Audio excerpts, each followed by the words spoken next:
Hi, இன்னைக்கு நம்ம சத்து மாவு அரைக்க போகிறோம். சத்து மாவு அரைக்க எப்போவும் நான் தனித்தனியாக தான் வாங்கி அரைப்பேன். அது ரொம்ப கஷ்டமாக இருக்குது. ஒவ்வொரு அளவாக போய் தனித்தனியாக எடுத்து அப்படி அரைக்கிறதுக்கு. போன டைம் அப்படி தான் அரைச்சேன். அதனால் இந்த டைம் இப்படி பாக்கெட்டில் விற்கிது, அதை வாங்கிட்டு வந்திருக்கேன். இதில் இப்போ என்னென்ன இருக்குதுன்னு நம்ம பார்க்கலாம். ஓப்பன் பண்ணியாச்சு. இப்போ என்னென்ன இருக்குதுன்னு பார்க்கலாம்.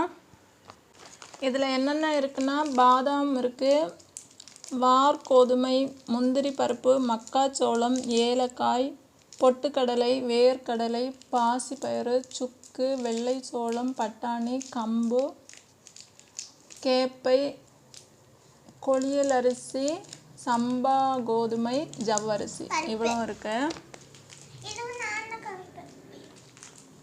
பச்சை பயிறு, கோதுமை,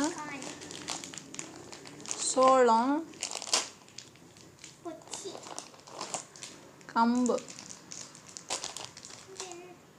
இதில் சுக்கு, ஏலக்காய், பாதாம், முந்திரி கொடுத்துருக்காங்க. இது கடலை, இதில் ஃபுல்லாக கடலை கொடுத்துருக்காங்க. இது பொட்டுக்கடலை, இது கல்லுப்பு,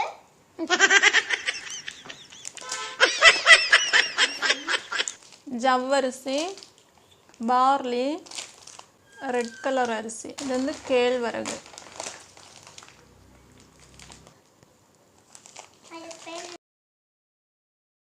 இவ்வளோத்தையும் நம்ம இப்போ வறுத்து அரைக்க போகிறோம்.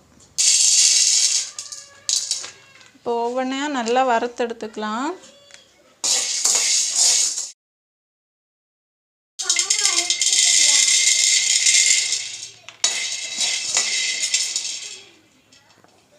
எல்லாத்தையுமே நல்லா சிம்மில் வச்சு தான் வறுக்கணும். எல்லாமே வறுக்க டைம் ஆகும். மெதுவாக பொறுமையாக வறுக்கணும். அப்போ ரொம்ப நாள் வீணாகவும் போகாது.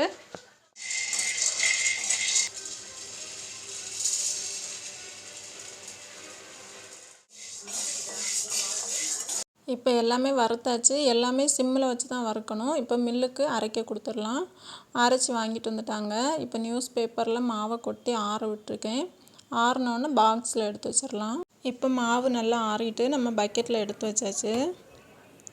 இதை நம்ம நிறைய எப்படி வேணாலும் சாப்பிட்லாம். சத்து மாவு கஞ்சி உப்பு போட்டும் செய்யலாம், கருப்பட்டி போட்டு செய்யலாம், இல்லைன்னா நாட்டு சர்க்கரை போட்டு செய்யலாம், சீனி போட்டு, என்ன நமக்கு எப்படி பிடிக்குதோ அப்படி செய்யலாம். பால் ஊற்றி இன்றைக்கி நான் பண்ணியிருக்கேன். நான் நாட்டு சர்க்கரை தான் போட்டிருக்கேன். நாட்டு சர்க்கரையும் போட்டு பாலும் சேர்த்துருக்கேன். உங்களுக்கு எப்படி பிடிக்குதோ அப்படி பண்ணலாம். நான் எப்போவுமே கருப்பட்டி போட்டு தான் செய்வேன். இன்றைக்கி கருப்பட்டி இல்லை, முடிஞ்சிட்டு, அதனால் நாட்டு சர்க்கரை சேர்த்துருக்கேன். நமக்கு பால் பிடிக்கலைன்னா சும்மா தண்ணி மட்டும் ஊற்றியும் செய்யலாம். அதில் கொஞ்சம் போல் தேங்காயை திருவி போட்டு கருப்பட்டி சேர்த்துக்கலாம். அதுவும் ரொம்ப நல்லாயிருக்கும். ட்ரை பண்ணி பாருங்கள். பாய்.